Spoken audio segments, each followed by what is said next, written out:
পারিবারিক ঝামেলাটা করে লাভটা কার হলো আর ক্ষতিটা কার হলো বলো, এইটা বলো।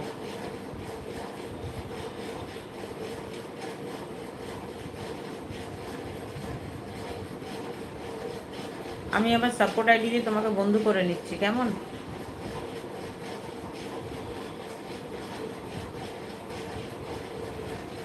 তুমি একটা কমেন্ট রেখে যাবে আমার এই আইডিতে।